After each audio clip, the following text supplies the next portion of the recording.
Believe me well, ay Pastor Tamaka, Apostolic Believers of Christ International, Bishop Salmian, the project like is here, subscribe, and post notification bell for update every day the new videos.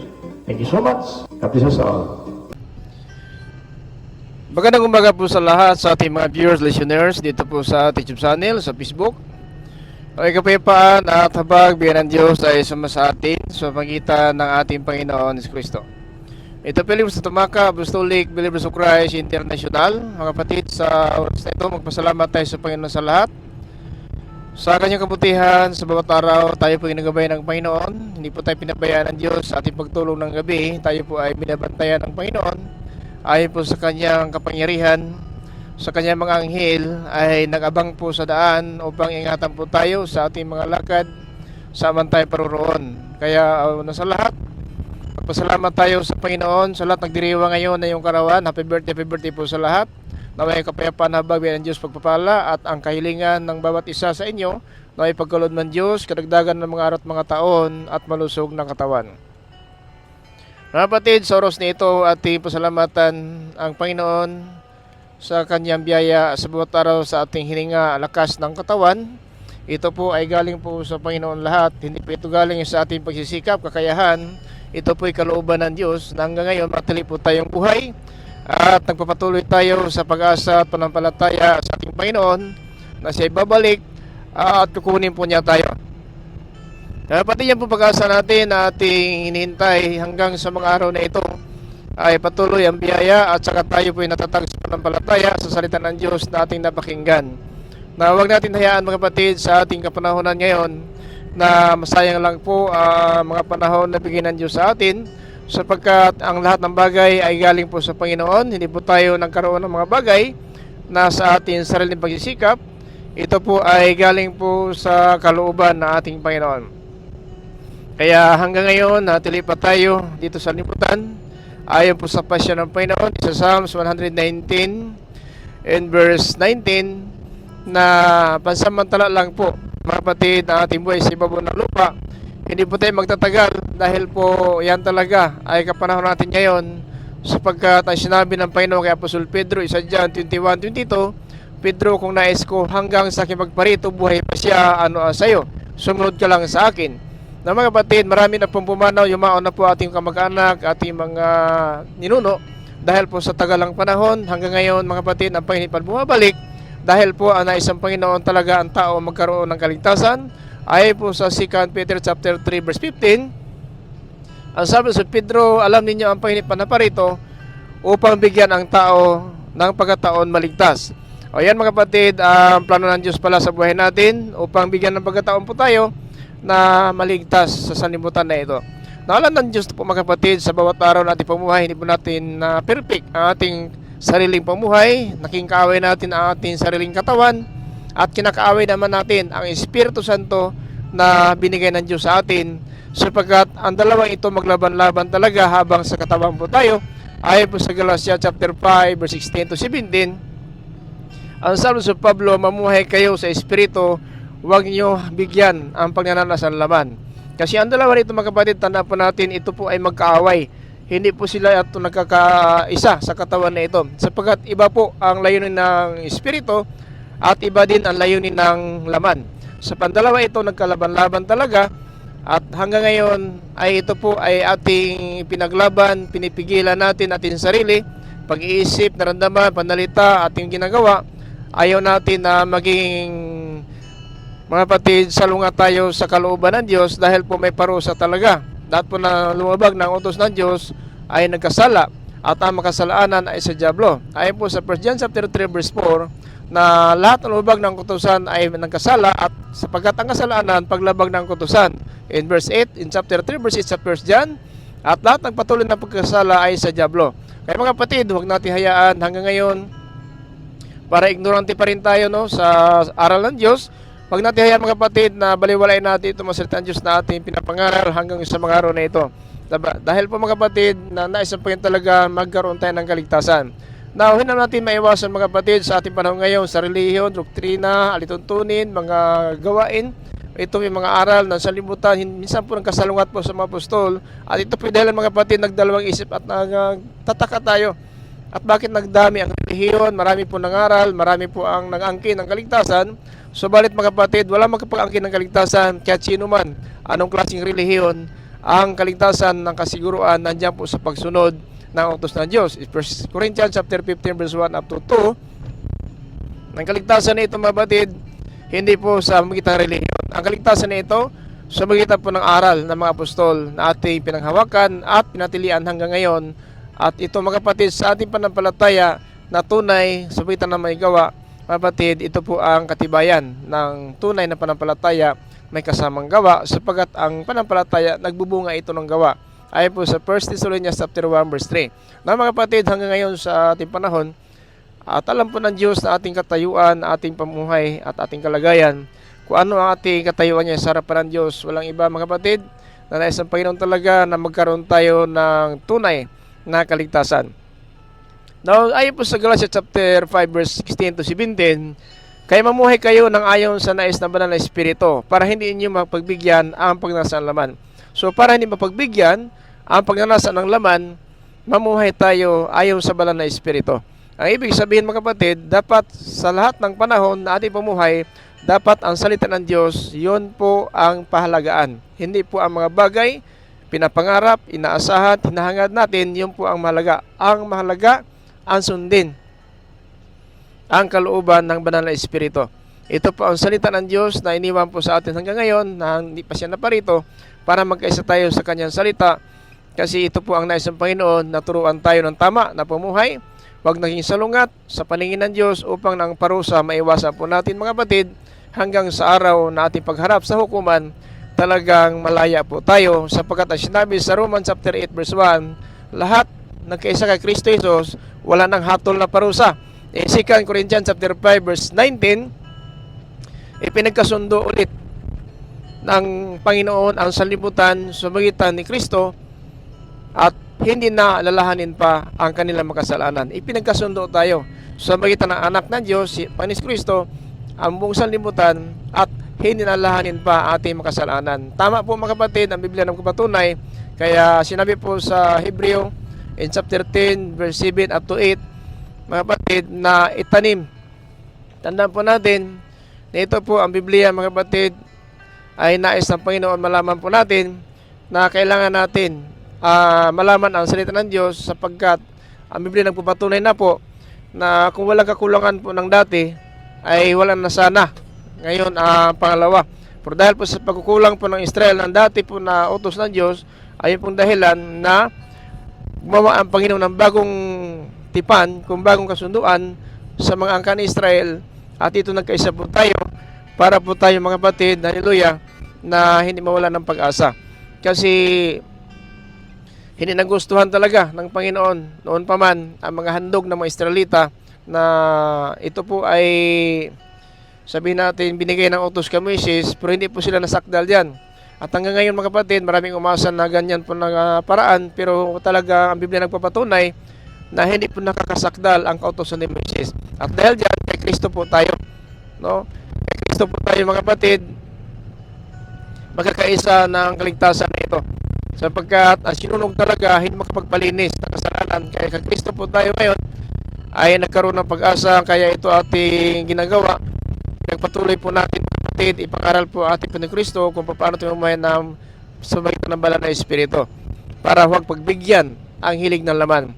Na pagkatapos mga kapatid, ang sinabi po sa verse 8, hallelujah, dito sa Hebrew chapter 10 verse 8, na sa una sinabi ni Kristo na hindi nagustuhan ng Diyos ang kaloob ng mga tao, at hindi nasayahan siya ng handog ng mga sinunog, ng mga handog na paglinis na sa pagtupad ng kautusan. Sa verse 9, sabi ng Biblia, pagkatapos sinabi niya sa kanyang ama, na ito ako para sundin ang kalooban mo, kaya linis ng Diyos ang dati nating inalis na po ng Diyos ang dating paraan ng paghandog. Ito po ang guya, kambing at saka ang baka, na akala ng mga Israelita ay karapat-dapat at katanggap-tanggap sila sa paningin ng Diyos, ngunit magkasala pa rin sila. Pero iba ito ang Kristo mga kapatid, mamuhay tayo sa Espiritu. Espiritual na ito na pumuhay, mga kapatid, na talikuran na po natin ang pagnanasa ng laman. Dahil po, naglaban-laban talaga itong dalawa. Hindi pa nagkakaintindihan itong ating katawan, ang spiritual, kapatid, at ang physical. Makalaman at spiritual pamuhay, hindi ito nagkakaintindihan sila.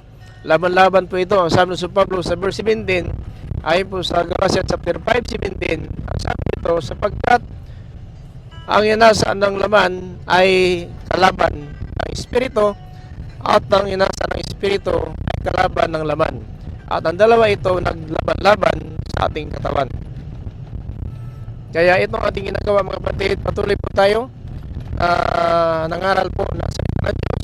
Ipinapangaral natin ang katotohanan, paano makamtan ang kaligtasan mga kapatid. Hanggang ngayon, sa mga araw na ito, ang Panginoon talaga ay hindi po nagkukulang sa atin. Tayo po ay pinatnubayan ng banal na espiritu dahil po kapag sinunod natin ang banal na espiritu ay maiwasan natin ang pagnanasa ng laman. So yun po mga kapatid ang dahilan na hanggang ngayon ang Panginoon ay hindi po tayo pinabayaan. Patuloy po tayo na ginagabayan papaano tayo mamuhay ng espiritu. Sapagkat ang espiritu ng Diyos mga kapatid, ay nakaukit po sa ating puso. Ano bang espiritu? Ito po ang salita. In John 6:63, ang laman ay wala pong kahalagaan. Ngunit ang espiritu nagbibigay buhay, ito mga kapatid nagbigay sa atin ng pag-asa. Ang espiritu nagbibigay buhay. So ang salita ng Diyos, ito po mga kapatid ang ating pinahalagaan sa bawat araw at pamuhay. Minsan po mga kapatid, naisipan natin ang mali at alam natin na mali, hindi natin pinagpatuloy dahil po sa Espiritu ng Diyos na sa atin na ito po ay sumasalungat sa ating mga pag-iisip po na makalaman, sa ating hangarin na makalaman.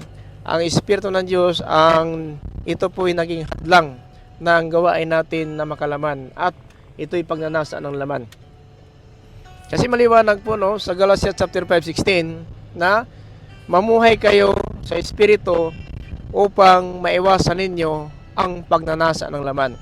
So kapag namuhay tayo sa Espiritu, maiwasan talaga ang pagnanasa ng laman sapagkat ang sabi po sa 1 John kapatid in chapter 2:15 ayon po sa sulat ni Apostol Juan na itong lahat ng pagnanasa dito sa sanlibutan mga kapatid, ito makalaman, ito pagmamataas, no? Pagmamataas sa ating sarili, ito po ay makalaman, hindi po galing ito sa Ama. Sabi sa 1 John chapter 2:15, huwag niyo ibigin ang sanlibutan ni ang mga bagay sa sanlibutan. Ang umiibig sa sanlibutan, wala sa kanya ang pag-ibig ng Ama. So yan mga kapatid, ang kalagayan natin. Kapag inibig natin ang sanlibutan, wala sa atin ang pag-ibig ng ating Diyos Ama. Na kung wala sa atin ang pag-ibig ng Diyos Ama, ay labag natin. Labag natin ang utos ng Diyos diyan po sa Mateo. Tandaan po natin mga kapatid, ayon po sa sulat sa Mateo. Hallelujah. In chapter 22 verse 37, ang sabi ng Biblia mga kapatid, tandaan po natin na ang pinakauna utos, no? Ang pinakadakila sa utos, ibigin ang Diyos ng buong puso, buong kaluluwa, buong pag-iisip at ang buong nating puso mga kapatid. Kailangan natin malaman yan. Buong puso, buong pag-iisip, buong kaluluwa. Yun po ang utos ng Diyos mga kapatid na para magawa natin, hallelujah, ang kalooban ng Diyos, ibigin ang Panginoon.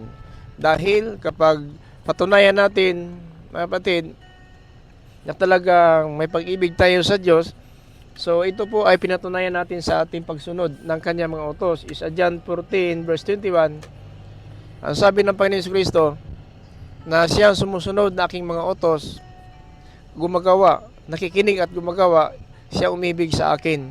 Iibigin siya ng aking Ama, iibigin ko rin siya at magpakilala kami sa kanya. So yan mga kapatid ang totoong umiibig sa Panginoon. Dahil po ang pinakadakilang utos is the first great commandments of God. Love your thy God in all your heart, your mind, and your soul. So mga kapatid, yan po ang utos ng Panginoon para po sa atin. Ibigin. No? Ibigin ang Panginoon buong puso, buong kaluluwa, buong pag-iisip. No? Yan mga kapatid ang dapat natin gawin. Kasi kung nasa atin ang pag-ibig ng Diyos, sumanatili po tayo sa pag-ibig. Dahil po kailangan natin malaman kung ano talaga ang plano ng Diyos sa buhay natin. Marami pong umaasa ng kaligtasan. Mga kapatid, tandaan po natin, kaya lang hindi po lahat, hallelujah, hindi lahat talaga ay gumagawa po. Hindi lahat gumagawa po ng kalooban ng Diyos. Marami pong umaasa ng kaligtasan, pero hanggang lang sa pag-asa lang po mga kapatid, hindi po alam kung ano talaga ang dapat gawin para buhay ang pag-asa natin. So ganyan po ang kalagayan natin sa sanlibutan na ito. Now, kaya dapat alam natin, hallelujah, sa ating panahon ngayon, dapat alam po natin kung ano talaga ang dapat natin gawin, ano ba talaga ang pinakadakila na utos ng Diyos dapat malaman natin sapagkat para maiwasan natin ang pagnanasa ng laman, dapat natin sundin, no? Sundin ang kalooban ng Espiritu Santo. Anong kalooban ng Espiritu Santo? Ibigin ang Panginoon Diyos sa buong puso, buong kaluluwa at buong pag-iisip. Now, yan po sinabi mga kapatid sa verse 37 dito po sa chapter 22 sa Mateo. Ang sabi dito mga kapatid, sumagot si Jesus, mahalin mo ang Panginoon mong Diyos ng buong puso, ng buong kaluluwa at buong pag-iisip mo. No? Ibig sabihin, mga kapatid, na thou shalt love the Lord thy God with all your heart, and with all thy soul, and with all thy mind. So yun po mga kapatid, ang dapat nating gawin. Na verse 38 mga kapatid, sinabi, this is the first great commandments of God. Na ito po ang pinakadakila sa unang utos. No, yan mga kapatid, ang sundin natin, ang sabi ng Espiritu Santo, para maiwasan natin ang pagnanasa ng laman. Kasi masisira po tayo sa mata ng Diyos kung mamuhay tayo sa hilig ng laman. Kaya hanggang ngayon mga kapatid talaga ay nais ng Panginoon matuto po tayo. Sa bawat araw na ating pamuhay, nais ng Panginoon talaga na itong ating natitirang panahon ay dapat pahalagaan po natin ito. 14:21 dito po sa dyan, ang sabi ng Biblia mga kapatid, na ang sabi ng Panginoon Kristo, ang sino mang tumatanggap at sumusunod ng mga utos ko, siya ang nagmamahal sa akin. At ang nagmamahal sa akin ay mamahalin ng aking Ama. Mamahalin ko rin siya at ipapakilala ko ang aking sarili sa Kanya. So, ito mga kapatid, napakalaga po talaga. Kung sundin natin ang kalooban ng Espiritu Santo, ibigin ang Panginoon Diyos ng buong puso, buong kaluluwa at buong pag-iisip. So ito ang katunayan. At pinatay na ng Kristo mga kapatid, sino ba talaga ang totoong umibig sa Diyos? Hindi po dahil pastor umibig sa Diyos, hindi kay pare, may pananampalataya, Christian, kung tagapagturo, talagang umibig sa Diyos. Hindi po lahat ng pastor, Christian, pananampalataya, pare, kung tagapagturo ay naging masunurin ng mga utos ng Diyos. So, ginamit lang po ang bansag, pastor, Christian, pananampalataya, pare, tagapagturo, para na mapagtakpan lang po ang ugali po, mga kapatid, na nakatago sa puso. Pero ang Diyos, hindi makapagtaguan. No? Tandaan po natin, wala makapagtago sa paningin ng Diyos. Kaya, tinuruan lang po tayo ngayon ng Panginoon. Ang sabi po dito mga kapatid, sa John 14:21, he that hath my commandments and keep it them, he it is that loveth me. And he that loveth me shall be loved of my Father, and I will love him, and will manifest myself to him. So, yun mga kapatid, ang sabi ng Panginoon, na kung sino man mayroon aking utos at gumagawa, siya umibig sa akin. So, ibigin siya ng aking Ama, ibigin ko rin siya, at magpakilala kami sa Kanya. So yan mga kapatid, marami nga nagtawag ng Panginoon pero hindi po lahat nakilala at hindi po lahat maging sunurin. Kaya ang pagpapala, wala po sa tumatawag at nakikinig. Ang pagpapala sa gumagawa, mga kapatid, at nakikinig. So sana mga kapatid, itong salita ng Diyos, paano tayo mamuhay po na espiritu, itong pagsunod ng mga utos ng Diyos, dahil ang salita ay espiritu at ang espiritu ay salita. Mga kapatid, na ito po ay nababasa po natin niya, hindi makita nga espiritu, pero nakasulat ito, salita ng Diyos, para makita natin ang espiritu. Dito po sa Biblia, nakasulat po ang salita ng Diyos, na siya po ay Diyos na makapangyarihan sa lahat. Hindi makita ang Diyos, kaya isinulat ito para makita natin ang kanyang sinasabi at ito'y magbigay sa atin ng kalayaan. Na maraming umaasa ng kaligtasan, tanda po natin, maraming hangad ng kaligtasan, pero hindi lahat po magkakamit nito. Kasi sinabi talaga sa Matthew 7:21, not everyone who said unto me, Lord, Lord, shall enter the kingdom of heaven, but he does do it the will of my Father which is in heaven. So, yun lang po mga kapatid, no? Ang gumagawa lang, hindi ang tumatawag. Tawag man tayong tawag sa kasakunaan, may landslide, may natabunan na po ng lupa, na sabihin natin nag-agaw buhay na, naalala pa ang Panginoon. Mga kapatid, wag natin hayaan, nandoon na tayo sa kagipitan, sa huling hininga, at ang pag-agaw hininga na lang, doon pa tayo tatawag sa Panginoon. Hindi katulad ng isang kriminal, nagagaw hininga at pinangakuhan ng Panginoon sapagkat namatay siya, kabayaran ng kanyang ginagawa. Tayo ngayon, kung nagagaw hininga tayo sa ating sariling mga pamumuhay, sa ating sarili na sabihin natin kapakanan, hindi kalooban ng Diyos na ang ginawa natin, hindi mga utos ng Diyos, namatay tayo, natabunan ng lupa, ng slide, o nasagasaan, yung pala ang pamuhay natin sa lungad sa Panginoon ng Diyos, paano mo maharap ang hatol? Hindi maharap ang hatol. Ang kriminalista sa cross, nangako ang Panginoon is sa Lucas 23 and verse 43 na ngayon, ikasama kita sa paraiso. Bakit nga nun? Bakit nangako ang Panginoon sa isang kriminal kung tinan natin sabi natin sama ng bansag ng isang tao na pinangakuhan ng Panginoon? Criminal ang tawag, mga kapatid. No? Criminal po. Nasabi ito, mga kapatid, hallelujah, sa Lucas in chapter 23, 39 to 43, na ininsulto si Jesus na isa pang kriminal. Sa tabi niya, ikaw ang Kristo, iligtas mo yung sarili, pati kami. Pero sa 40, sinaway pa siya ng isa pang kriminal. So kriminal ang sumaway ng kanyang kasama, na wala ka namang takot sa Diyos, na pinarusahan siya tulad natin, na wala siyang kasalanan.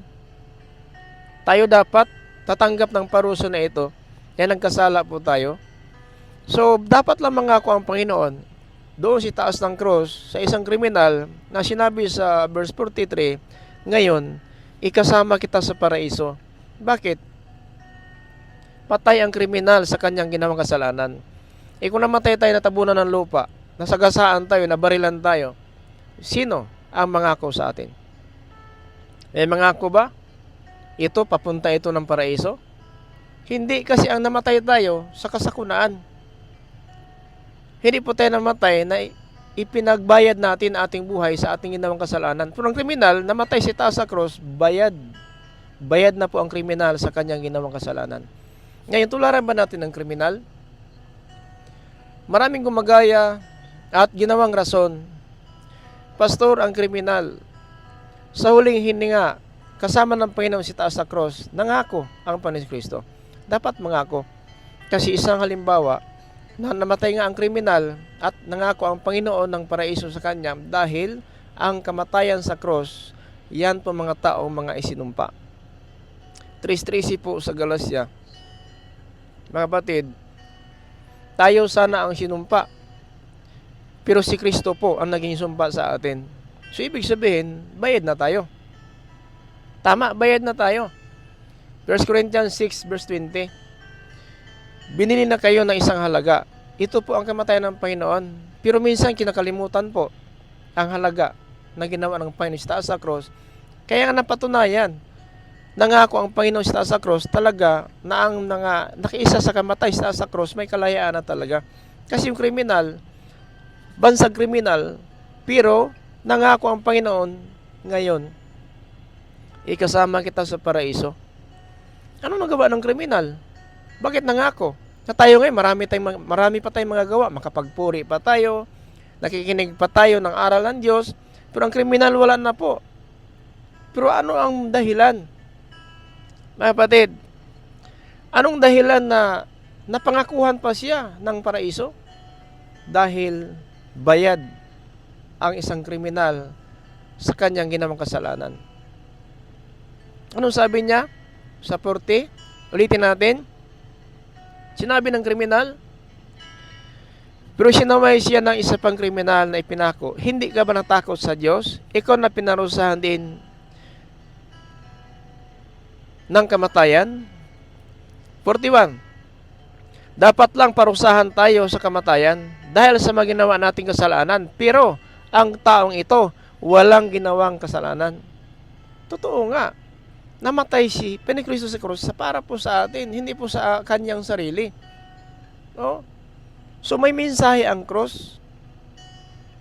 May paraiso talaga na mapuntahan natin kung magkaisa tayo sa kamatayan ng Panginoon sa itaas ng krus. Ano sinabi ni Apostol Pablo? Galatians chapter 2:20. Ipinako na ako kasama ni Kristo sa itaas ng krus. Ipinako na ako kasama ni Kristo sa taas ng cross. Ngayon, bakit tinawag si Pablo na apostol? Ano nangyari sa kanyang pagiging apostol? Bautismado si Ananias. Mga kapatid, bautismado si Apostol Pablo na Ananias. At ng bautismo na yan, yun po ang pinangaral sa atin ngayon na nagbigay po sa atin ng kapatawaran. Ang bautismo na yan. Kaya palagaan natin mga kapatid, habang buhay pa tayo may pag-asa. Ecclesiastes, kung mangaral, Kabanata 9, talata 4, habang may pag-asa. Kaya ang kriminal, habang buhay siya, mga kapatid, nakapagsalita pa siya na, Panginoon, Jesus, alalahanin mo ako kapag naghahari ka na. Lucas 23:42, alalahanin mo ako kapag naghahari ka na. Sagot ng Panginoon sa 43, Lucas 23:43, ngayon, ikasama kita sa paraiso. Anong mensahe sa cross? Yung cross ng ni Kristo may mensahe, pati yung cross ng kriminal may mensahe yun. May mensahe yun. Dapat lang pangakuhan siya ng Panginoon Kristo sapagkat pareha sila namatay. Alam natin si Kristo namatay sa ating kasalanan. Ang kriminal namatay sa kanyang kasalanan, di dapat pangakuhan siya ng paraiso. Ikaw, kung namatay tayo sa sakuna, kung namatay tayo sa baril, namatay tayo sa landslide, sa tsunami, sa lindol, sino mangako sa atin? May mangako ba sa atin? Isama kita ngayon sa paraiso ka, namatay ka sa sakuna, sa paraiso ka. Namatay ka sa binaril ka, sa paraiso ka. Wala. May mangako ba kung namatay ka ng sakuna? Di ba sa Biblia na ang matuwid mabuwal ng 7 beses pero makatayo, pero ang masama kapag nabuwal hindi makatayo. Yung natabunan ng lupa, yun ang slide doon sa Mako kung saan yung diwalwal ba yun. Ilan ang nalibing? Ilan ang rescue na buhay? Pero mayroon na rescue pa rin na patay. Now, dito sa Proverbs mga kapatid, 24:16, tingnan natin. Nabi dito, ang taong matuwid, mabuwal man ng 7 beses, ay tiyak na babangon ulit. Hindi tulad ng taong masama, kapag nabuwal, hindi na makabangon pa. Now, nang gumuho ang lupa, mga kapatid, bigyan natin yan ng bigyan natin ng isang clue. hindi po natin sinisira, pero may mensahe po dito. Nang gumuho ang lupa, mga kapatid. Hallelujah. Nang gumuho po ang lupa, ilan ang nabilang napatay at na-rescue? Kapatid, marami, di ba? Marami po ang kabilang na-rescue buhay. Nakabangon. Bakit? Ibig sabihin, kahit na po kung natabunan sila ng lupa, pero na-rescue sila buhay. Ibig sabihin, may ginawa silang katuwiran. Ang taong matuwid, mabuwal man ng 7 bisis, ngunit babangon ulit. Hindi katulad ng taong masama, kapag nabuwal, ay hindi na makabangon pa. So, maliban sa mga tao talaga, nakaalman sa ng Diyos, so may katiyakan po tayo. Kahit mabuwal tayo mga pastor nga, hindi sinabi pastor tayo, perfect po tayo, hindi sinabi pastor tayo, talagang sakdal tayo. Mabuwal naman tayo, pero makatayo pa rin. Dahil po sa habag ng Diyos. Tinuruan po tayo na nasa mabuti po na pamuhay para po tayo magpatuloy po na maglilingkod sa Panginoon. Dumaan tayo ng pagsubok, kapigatian. Minsan mga kapatid, ito po ang dahilan na tayo po talaga ay nanlalamig po sa pananampalataya. Mga kapatid, minsan po na kini-question po natin ang ating pagkakristyano. Minsan mga kapatid, kini-question po ang pananampalataya po natin dahil sa mga pagsubok naranasan po natin. Pero hindi po yan mga kapatid, ang dahilan, no? Na dahil po na tayo po ay kini-question natin ating paglilingkod na pinabayaan tayo ng Diyos, mahabagin po ang Panginoon.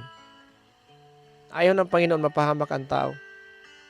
Now, sakuna, lindol, landslide, tsunami, baha, bagyo, marami, digmaan, may salot, gutom, marami mga pangyari sa libutan na kumakalas ng buhay ng tao.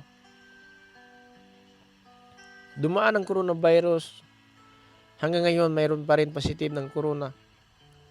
Dito sa Japan, na ubusipong ka lang, pwede ka na i-finding ng corona. Meaning, hanggang ngayon ang corona hindi nawala. Pero bakit buhay pa tayo? Kahit nakaranas tayo ng mga sabihin natin karamdaman, na minsan po ay kinatakutan na po natin, baka corona ito, baka ano, bakit? May takot. Habang sa katawan tayo, may takot tayo, mayroon po. Pero sa Diyos tayo natatakot. Huwag katakutan yung sakit. Kasi ang katawan lang pong kaya patayin, hindi po ang kaluluwa.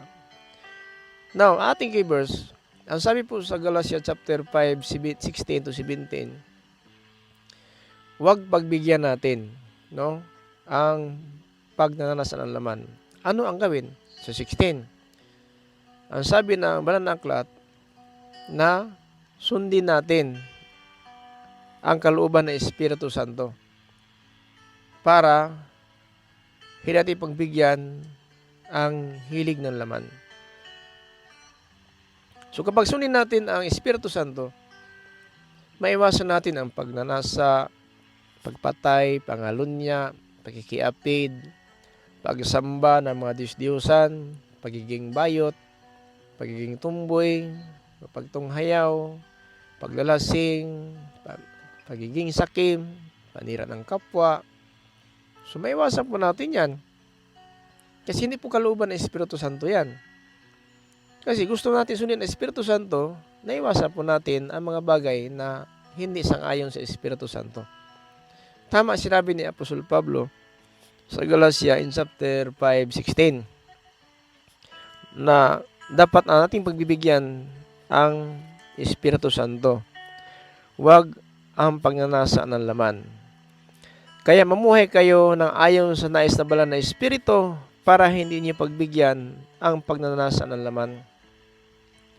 This I say then, walk in the Spirit, and ye shall not fulfill the laws of the flesh.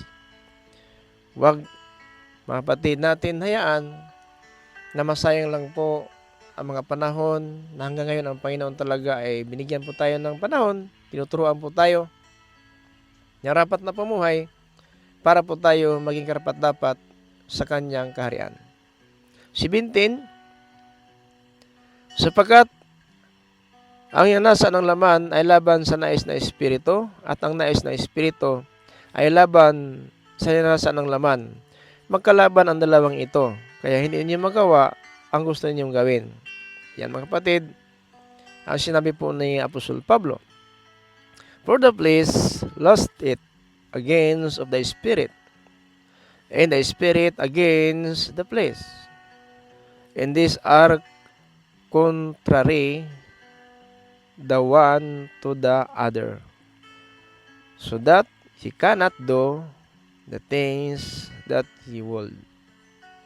So mga kapatid, yan ang dahilan na hindi man natin magawa kung ano ang nais, mga kapatid, ng espiritu at nais ng laman.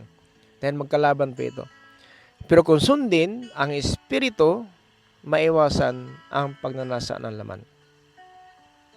Yan ibig sabihin mga kapatid, sana nakatulong po sa atin. Tandaan po natin, mabuwal man.